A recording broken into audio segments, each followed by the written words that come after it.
there, I'm Charlie and I'm the Wildwood Escort Education Manager, and welcome to our red squirrel walkthrough enclosure.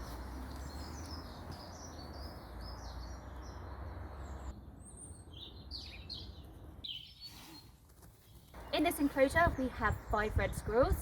The oldest is Fern, then we have Cherry and Twilight, and Cherry and Twilight are both 2 years old now.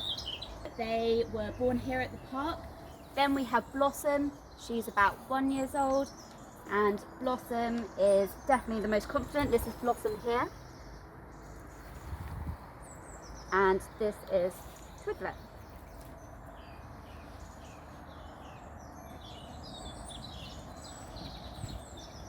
Now Blossom is also quite feisty, and if there are hazelnuts involved, she is most likely to chase off the other squirrels for the nuts.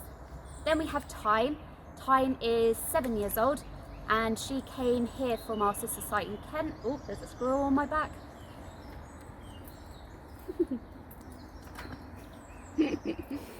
That was fun.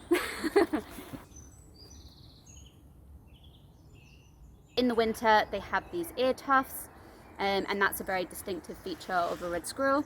They're also smaller than grey squirrels, and they have a much slender tail. So these guys can vary in colour, as you'll see from our red squirrels. So Fern is quite dark, whereas Blossom here is very, very ginger.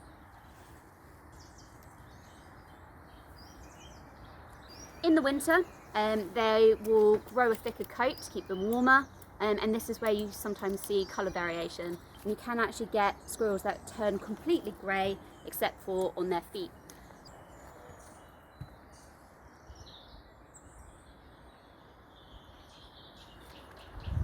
This is Cherry. Although she's very confident and will come up to you, she is a little bit nervy of people still.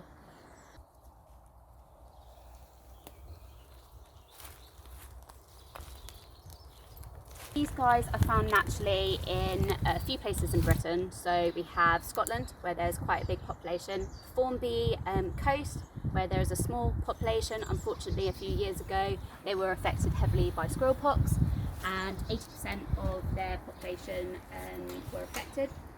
We also have the Lake District and Northumberland, and then a few islands around Britain, like Brownsea Island. The islands around Britain don't have grey squirrels, and they're trying their hardest through lots of conservation efforts to keep it this way. Zoos are doing breeding programs, and then they're supplementing the wild populations by taking their kittens that they bred in zoos and releasing them into the wild, and this helps with the genetics of our wild populations. Once upon a time, this species was commonplace in this part of the country. Unfortunately, this walk-through enclosure is now the only place that you can see this iconic species in Devon in their natural habitat. The food is as very sugar.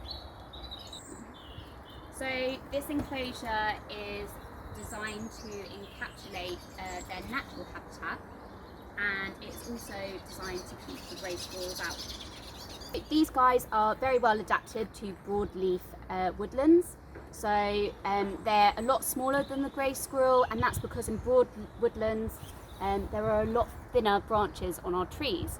So if these guys need to get away from a predator, they can run up higher than the grey squirrels can, which means that they have more escape routes. It's important that we keep the grey squirrels out of this enclosure for these guys' welfare. So the grey squirrel will carry something called squirrel pox, which is a nasty disease that the squirrels carry. Fortunately for our red squirrels, if they were to catch squirrel pox, it would mean that they would only have about 2 weeks to live.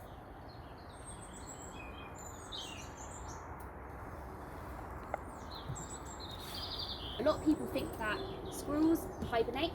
They don't hibernate, they just don't particularly like to come out in the cold weather. So these guys will build drays in the trees out of twigs, leaves, moss, hair, and they'll make a few at a time. So they won't just have one, and this is to ensure that they've always got somewhere safe to go.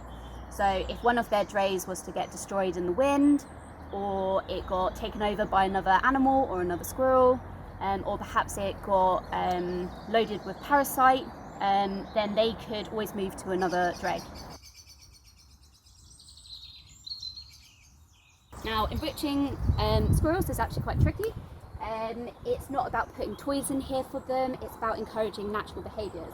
So in here we have put one of the donated Christmas trees that we got this year, and we have covered it in alpaca hair, and it's just giving these guys another resource to line their drays.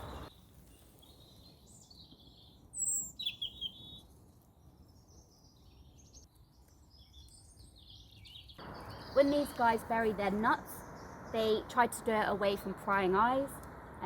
So if a squirrel was to bury one of their nuts in front of another squirrel, it's very likely that that squirrel will come and steal their nut from them. Most of the time they remember where they bury them, but it's actually a good thing if they don't remember all the time, and this is because those seeds or nuts that they plant will then hopefully grow into trees or other plants, which helps biodiversity and encourages the dispersal of our native plant species.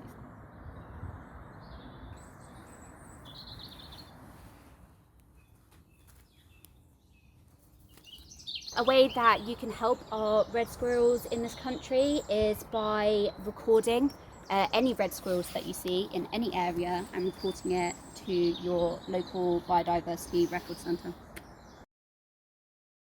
You can help us here at Wildwood by supporting our red squirrel conservation and breeding programmes, and this can be done in a few ways. You can donate money to us, or you can adopt one of our red squirrels.